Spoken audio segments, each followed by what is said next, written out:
Hello everybody, Weegee here. Today we'll be talking about the 5th and penultimate episode of Dragon Age Absolution, An Altar of Fire. This episode was a good blend of action and story, with the plot accelerating towards its climax. As always, spoiler alert, now let's talk about Episode 5.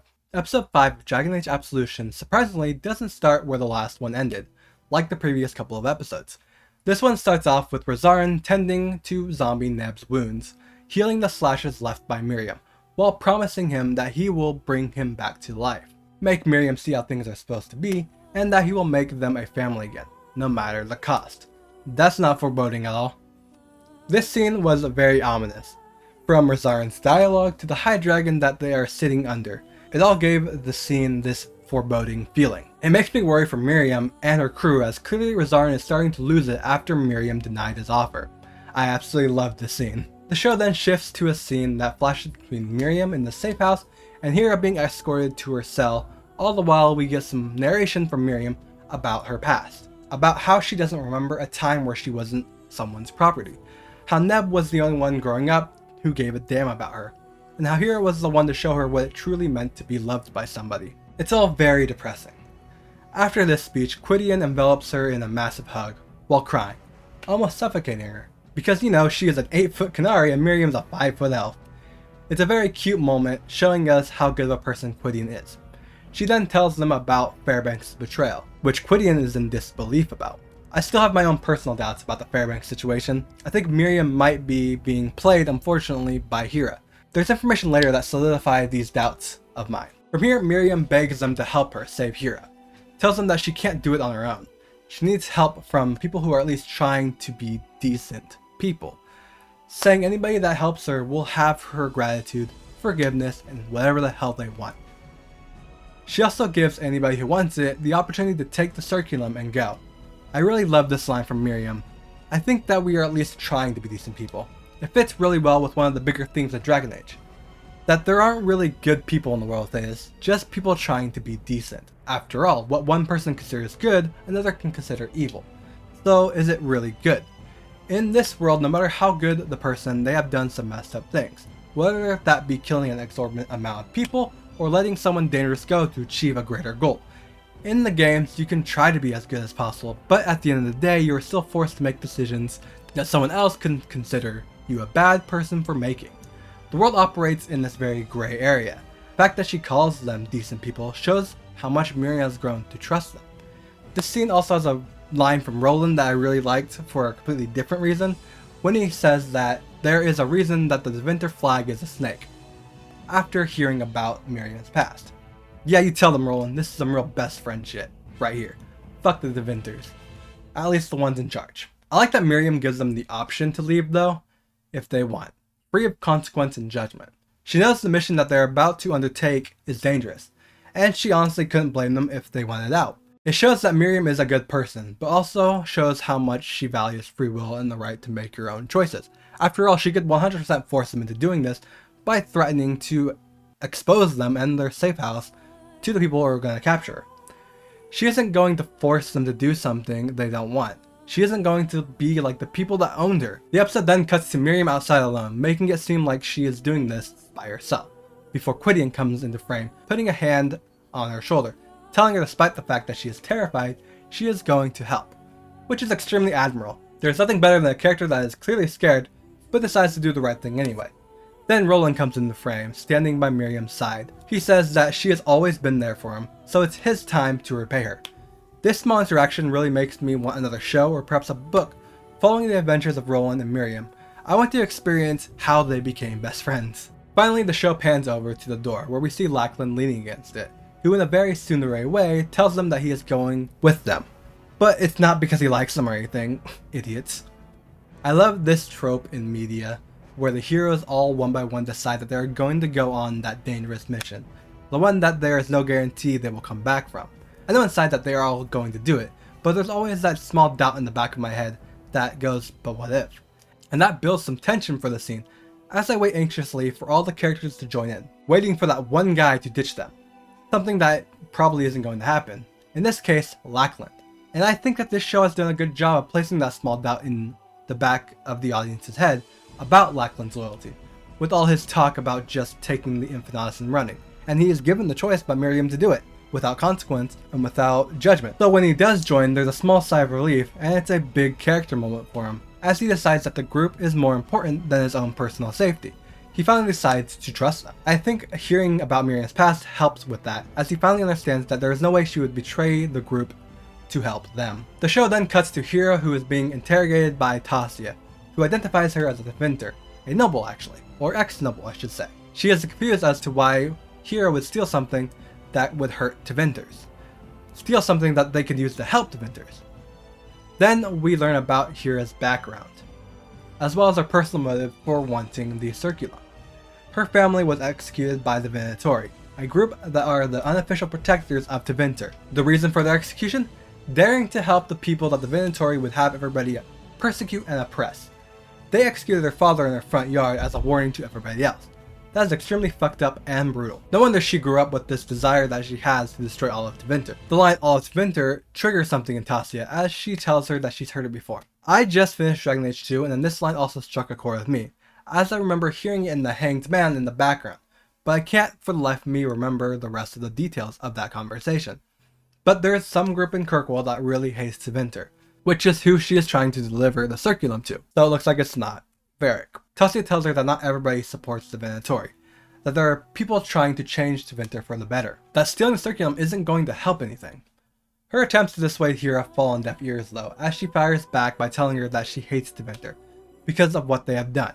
She doesn't care about whether they are good or bad Tevinters, she wants them all to burn. Hira then calls her a lapdog before Azarin shows up, where he tells Tassia to leave, so he can begin his own personal interrogation of Hira.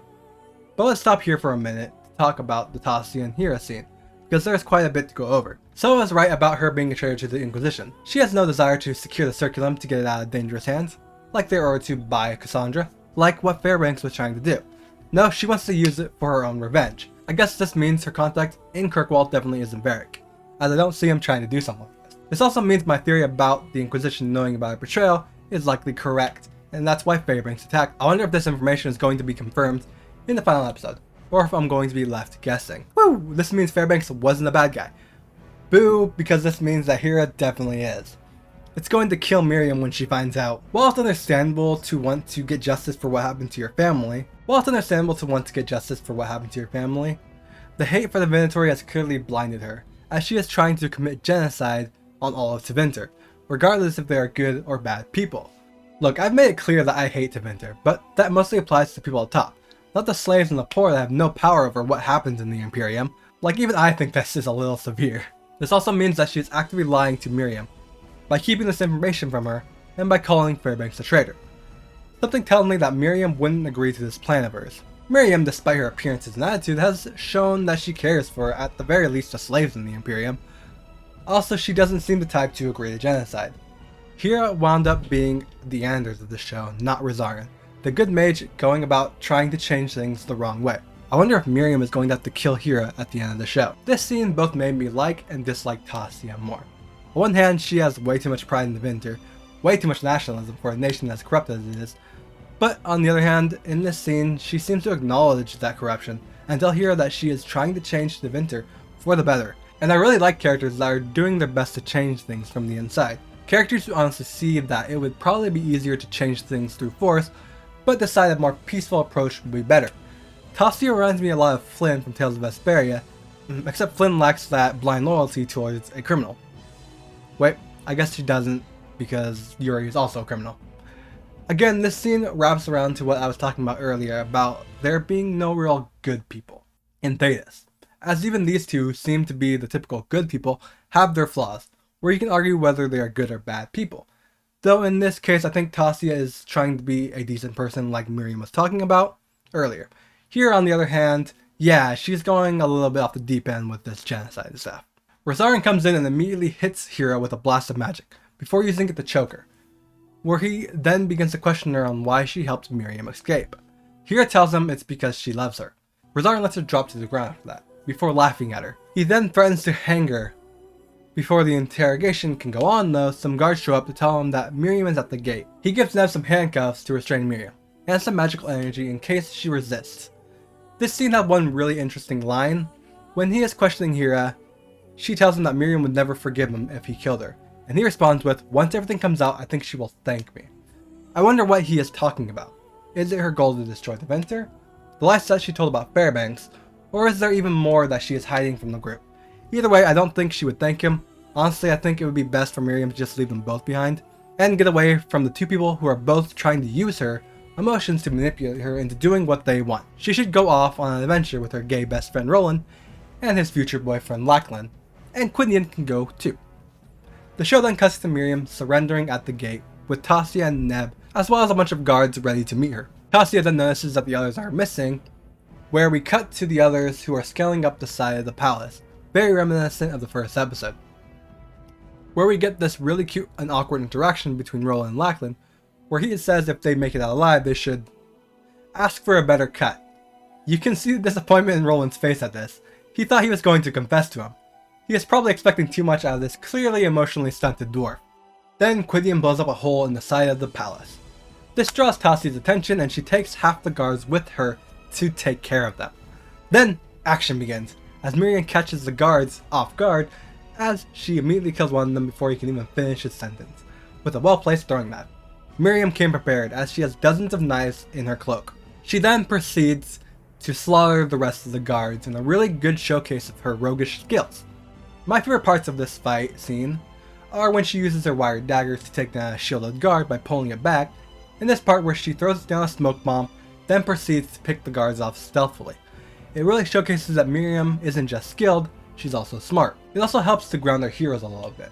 Like, she is good, but not inhumanely good, where she can just go toe to toe with a dozen guards by herself. She has to strategize to beat them. I really liked that. After dealing with the guards, she heads over to engage Zombie Neb, telling herself that he is not her brother. She is clearly still wrapping her head around this revelation. This is her trying to convince herself that there is no Neb left in there. Before their fight, the show shifts back to Rosarin. Confused by what is happening, Kira tells him that she is rescuing her, and that Miriam is no longer afraid of him. This confuses him even further, as he doesn't understand why she would be afraid of him. She laughs at him, commenting in disbelief about the fact that he seems to be the last one to figure out that he is the villain. This fits in with my narcissism comments from the last episode. He lacks the self-awareness to understand how others see him, or just doesn't care, and how his actions affect other people. He can't understand why Miriam would be afraid of him, the person who used to own her, the person who would keep her from her freedom. But this seems a bit like the pot calling the kettle black, seeing as how Kira is planning to commit genocide. Now we cut to a short scene of Lachlan and Roland fighting some guards when Tasia shows up, where Roland engages her while Quinion runs by to head deeper into the palace. The show then cuts back to the fight between Miriam and Neb, and damn is this a well animated fight. I love the emphasis on quickness they put on Miriam's strikes, and this movement where she uses his sword to swing herself back into position in front of him to re-engage him, before she again uses her head to take out the muscles in his leg to cause him to fall. Throughout this fight, she is thoroughly trying to convince herself that this is no longer her brother. It's really depressing to see, because she is clearly struggling to do so, struggling to convince herself that he is completely gone. As she is going in for the final strike, he begins to hold out his hand. Miriam thinks that it's Neb inside of him, and begins to take her blades off his throat. But it turns out the zombie is just using the magic Rosarin gave him to send her flying. This fight was a damn emotional one, with Miriam trying to convince herself that Neb is no longer inside his body. The voice actor absolutely killed it. You can hear every bit of uncertainty in her voice as she fights him. And the forced nature of her dialogue helps. There's this slight hope that maybe Neb is in there. That final moment when he holds his hand out was killer. The look on her face when she thinks that it's him. You can see the hope in her face and voice. She almost sounds younger, like she is reliving a moment in her childhood where he would do the same thing. Or everything comes crashing down on her, as it always does in her life. We cut to Quinion, who is making her way through the tunnel she fought the demons in earlier, where she runs into an elf child. The child helps her by pointing her in the direction of the throne room. Before she leaves, he tells the child to gather the elves and escape. Look at Quinion looking out for the slaves. Good on her. I still can't believe the absolute size difference between her and the elf child. Her hand is the size of his head. Like, holy crap. Then we go back to the fight scene with Tasia and Roland. It starts out pretty even before Roland loses his sword trying to throw a dagger at her, which forces Lachlan to hurry with his fight to help him. Lachlan manages to get Roland's sword back to him. Then they engage her together. They manage to even disarm her. Then Roland goes for a very risky maneuver, attempting to jump behind her to attack. Unfortunately, it doesn't work and he winds up pinned to the wall by her shield. They have to drop their weapons or Roland dies. This is one of the most interesting fights in the show, as it puts on display the differences between the ForeverLuigi fighting style and the Deventer one. With Roland, you see a lot of quick movements and fancy footwork. It has an emphasis on maneuverability and quick attacks. It's almost playful in its nature, like the fight is a game. It's a reflection of ForeverLuigi culture, where even the most deadly things are treated as games, like we see in Inquisition with the thing titled The Game, which is a very dangerous socio-political game where at any moment people can be assassinated and die. Pair that with Tasia's fighting style, which has a heavy emphasis on staying planted and using her shield to deflect and block, countering with strong and slow swings with her hammer. There isn't a lot of movement with her attacks. Like hers is also a reflection of her kingdom. Strong and steady, Deventer is an old and traditional nation. This is a really cool fight scene. She tries to get some answers out of them once she wins, ones that I doubt they would have, as they would only know if they knew what Hero was planning to do, which they don't. So, Tasia thinks that they are in league with Hero to destroy Deventer. That is very interesting. She then notices that the Canary is gone, then boom, an explosion happens. Gwydion has made it to the palace room, and has blown a hole in the ground, which she falls into, right into the chamber that held the circulum. She then proceeds to activate the defenses, awakening the dragon, which blows up the top of the palace, setting debris everywhere. Tasia gets distracted by the explosion, leaving an opening for Roland to headbutt her. She backs off and heads towards the explosion, Roland and Lachlan on her heels. The way this part is animated makes them look like they are running almost sideways. It actually made me crack up a bit while watching. Back to Miriam, she is being dragged up the stairs by her foot by Neb when she comes to. She manages to escape by stabbing him in the arm a few times, where they both tumble down the stairs. Once they hit the bottom, Neb proceeds to try and strangle Miriam. Before he can kill her though, the debris from the dragon rains down on them, causing Neb to be sent flying into some rocks. Miriam heads over to him, grabbing his sword, lifting it above her head, poised to kill Neb's body. Once again she is struggling, with tears welling up in her eyes, before she apologizes him and beheads him, ridding the body of the demon. Miriam then breaks down, tears streaming down her face. Not only has she effectively killed her brother for a second time, by setting the demon free and beheading him, she has got rid of any chance of this possible resurrection happening. And even with however small it was, you know she was kind of hoping that Rosarin might be right about being able to bring her brother back. She isn't given much time to mourn her brother a second time, as elves and Deventers alike begin to pour out the castle entrance. Then who does Miriam spot? The small elf from before. She is being pushed around by the adults before being shoved to the ground, with a rock about to crush her. Miriam springs into action, jumping over the crowd in a slightly awkwardly animated jump, saving the child and redeeming herself for letting her get taken earlier. I hope that chef is one of the casualties of the dragon. Fuck her. Miriam then adds a piece to that line she told earlier. Nobody saves us, so we save us. Sounds a little awkward, but I really like the sentiment behind it. If nobody else is willing to help us, then we need to help each other. Elves need to stick together in these trying times. The episode ends with this really cool zoom in on Miriam, ready to face down the dragon. Damn, this is another banger of an episode. We had another 2 fights in this episode. One very emotional one between Miriam and Neb, where she has to come face to face with the fact that this indeed was not Neb. Something that she struggled with throughout the fight. Something that almost winds up getting her killed. It culminates with her essentially killing her brother for a second time. The voice actor sold the anguish in Miriam's voice throughout this fight perfectly, giving her that right amount of sadness and hope that she was wrong and that Neb was in there somewhere. And the animators once again did a great job with her facial expressions, perfectly showing every emotion she was feeling. The second fight was the most interesting, and maybe tied for my favorite fight in the show. I love when vastly different fighting styles clash with each other, as it makes for really well choreographed fights, as each tries to use their styles to get the advantage, and throw the other off guard. In this case, it's not just that though, it's also a fight between culture. It's not just Roland versus Tasia, it's almost like Orlais versus Deventer. We learn more about Hera in this episode as well. We learn more about her background. She is an ex-noble from Deventer, whose parents were murdered by the Venatori. That she bears a deep hatred towards Deventer, one so deep that she wants to use the Circulum to destroy all of Deventer. Yeah, it turns out that she might not be so trustworthy either. She is likely a traitor to the Inquisition. This gives Fairbanks a reason for his betrayal and attempted murder.